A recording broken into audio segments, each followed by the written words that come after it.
Today we are going to take up the third function of management, that is staffing. Right? We said that there are 5 functions of management. Number 1 being planning, number 2 being organizing, and number 3 being staffing. Right?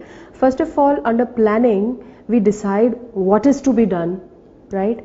Then under organizing, how is it to be done. Right? And under staffing, we decide who's going to do it. Right?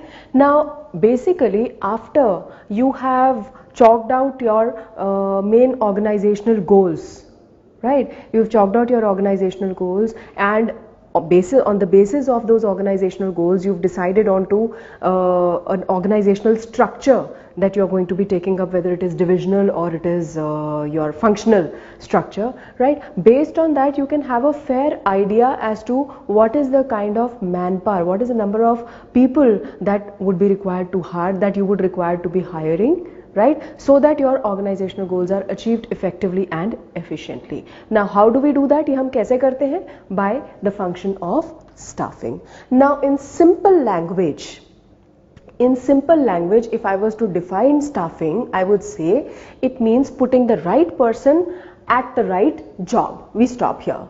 Okay, putting the right person at the right job, meaning first of all I have to be clear, right, about what are the prerequisites a person is supposed to possess to perform a particular job. Let us take up an example of being a teacher. What are the prerequisites for being a teacher? It is not that anyone can be a teacher, right? You need to have a certain degree, right?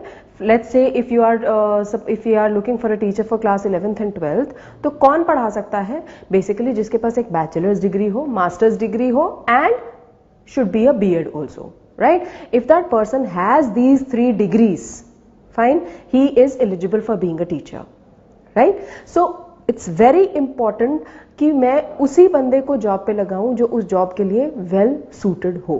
ठीक है? If that person, let's say अगर हम teacher की बात करें, if that person has a temperament problem, वो patient नहीं है बिल्कुल भी, ठीक है, उससे वो कहता है कि मैं पढ़ा सकता हूं, राइट, पर मैं एक ही बार एक चीज को पढ़ा सकता हूं, मुझसे बार बार अगर कोई पूछता है क्वेश्चन तो मैं बहुत इरिटेट हो जाता हूं. That means that person is not fit to be a teacher. Why? Because you have to be very very patient while you are dealing with your students. हो सकता है किसी को एक ही बार में समझ आ जाए, हो सकता है किसी को 5 बार रिपीट करने के बाद समझ में आए. So it's very important that there should be a perfect match between the job and the person, right? Person should be well suited to perform that job. Okay? Now, what all is required to be done under the process of staffing? It includes estimating manpower requirements, recruitment, selection, training and development, performance appraisal, promotion, career planning, and compensation of employees. Again, I repeat, it's a process. Staffing is not a one-time activity, it is a continuous process in any organization. Now, when I say that it's a process, like I have said in earlier chapters also, that if it is a process, it is going to require a series of steps to be performed. Okay? Now, number 1, coming to the process of staffing, number 1, okay, before I start with the process, one thing that I have said in the previous chapters also, that to start up an organization, right, we need men, material, capital. यही बोला था. Technology सबके पास same होगी, ठीक है, पैसा सबके पास same होगा, थोड़ा बहुत ज्यादा थोड़ा बहुत कम. So the only thing that gives an competitive edge to any organization is its human resource. That is the kind of people who are working in the organization. ठीक है, वो एक competitive edge देगा आपको against the other organizations. If you have a well motivated workforce, right, who are inclined to perform better or who are inclined to better their performance every single day, then definitely there is no stoppage for you, right? You are definitely going to excel as compared to your competitors. So it gives you a competitive edge. So therefore it becomes very important to perform this function of staffing very carefully, to make sure that you choose the right people, okay, who are cut out for the job that you're looking for. Right? Now coming to the process of staffing, first step in the process of staffing is that of estimating the manpower requirement, कि मुझे कितने आदमी चाहिए, how many people do I need to hire for the organization, right?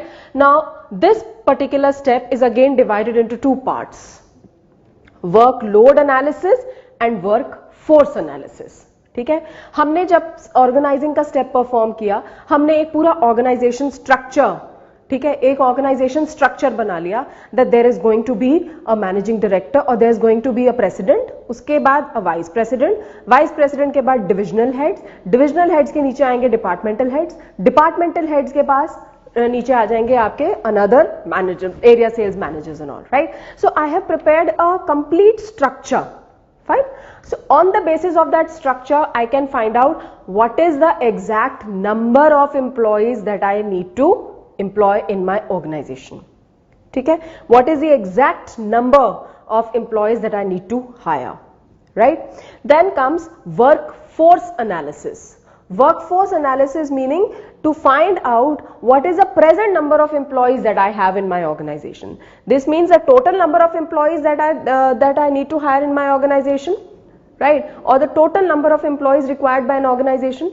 This is the present number of the employees who are working in the organization, right? The difference between workload and workforce analysis is going to give you the number of employees that you are required to hire. How many more number of employees you are required to hire. But for a new enterprise, it will only need to do this, that is workload analysis. Workforce analysis वो कर ही नहीं सकते, why?